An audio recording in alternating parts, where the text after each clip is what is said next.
कुछ साजिश है, उसकी हत्या कर दी गई है। इसके पीछे साजिश थी। जी हमें तो ये सुनने में आया है साजिश ही एक साजिश ही है, आत्महत्या तो नहीं लगती। वो उसे ड्रग्स देती थी। एक छोटे से शहर का लड़का था, इतना नाम कमाया है। महाराष्ट्र पुलिस कुछ कर नहीं रही थी। रिया ने उनको कॉफ़ी में ड्रग्स मिला के दे रही थी। नमस्कार, मैं हूं आपके साथ कविता राणा। सुशांत सिंह राजपूत केस में इस वक्त ईडी और सीबीआई की टीम जांच पड़ताल में जुटी हुई है। सुशांत के रूममेट, उनके कुक, स्टाफ मेंबर और उनकी गर्लफ्रेंड रिया सभी से पूछताछ जारी है। हर दिन मामले में एक के बाद एक नए खुलासे हो रहे हैं और शक की सुई घूम फिर कर रिया चक्रवर्ती पर ही आकर अटक जा रही है। ऐसे में हर किसी को अब इंतजार है सच्चाई के सामने आने का। लेकिन इन सब के साथ साथ दूसरी ओर सियासी दलों में भी बयानबाजी जारी है। महाराष्ट्र के गृह मंत्री अनिल देशमुख ने शुरुआत से सीबीआई का विरोध किया है, तो लोगों का मानना है कि इस केस में किसी बड़े नेताओं का हाथ है। लोग सुशांत की मौत को सोची समझी साजिश बता रहे हैं और ऐसे में हमने जब जनता की राय मांगी तो उन्होंने भी इसे हत्या का नाम देते हुए मुंबई पुलिस और महाराष्ट्र सरकार पर सवाल दागे।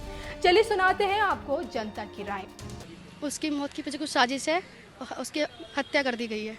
हाँ, रोज़ पढ़ते हैं हम अखबार में, देखते हैं कि रिया ने उनको कॉफ़ी में ड्रग्स मिला के दे रही थी। हाँ जी, बिल्कुल छुपाई रही थी। तभी तो बिहार पुलिस आई है और सीबीआई जांच भी हुई है, हाँ चल ही रही है। हाँ जी, आने चाहिए, सीबीआई जांच कर रही है। तो जी हमें तो ये सुनने में आया है साजिश ही एक। सीबीआई वाले जांच कर रहे थे, पहले बिहार पुलिस आई तो उनको क्वारंटीन के लिए डाल दिए हैं। हाँ, वो तो ढिलाई हो ही रही थी उनकी, साजिश ही एक। तभी तो इतने फिर सीबीआई जांच आई, अब देखते हैं क्या होता है। हमारे ख्याल से तो साजिश ही थी। नाम तो है ही है जी, हमने भी देखा है टीवी पर, तो कितने एक्टर्स थे उनका नाम आया है।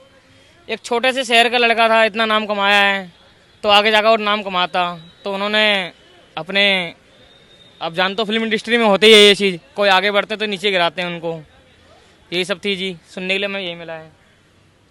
इसके पीछे साजिश थी उसके सुशांत के गर्लफ्रेंड की, जो कि रिया रह चुकी है।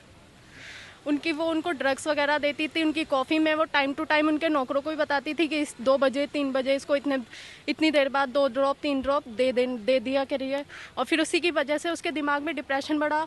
शायद उसने इसलिए ही आत्महत्या का सहारा लिया। महाराष्ट्र पुलिस ने उसकी काफ़ी बातें छुपाई, लेकिन जब से ये सीबीआई के सामने आया है, बहुत सारे खुलासे होते जा रहे हैं। जैसे ड्रग्स का मामला भी सामने आया है, उसकी काफ़ी सारे पैसों का मामला सामने आया है कि उसके पैसे बैंक से गायब हुए हैं।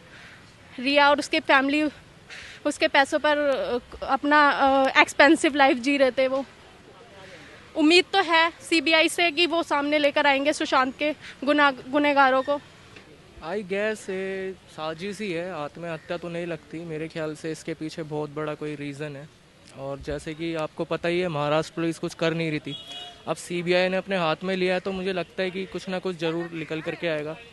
और रिया, जैसे कि आपको पता ही है, वो उसे ड्रग्स देती थी, तो उसके मानसिक तनाव के कारण मतलब ऐसा हुआ, मुझे ऐसा लगता है।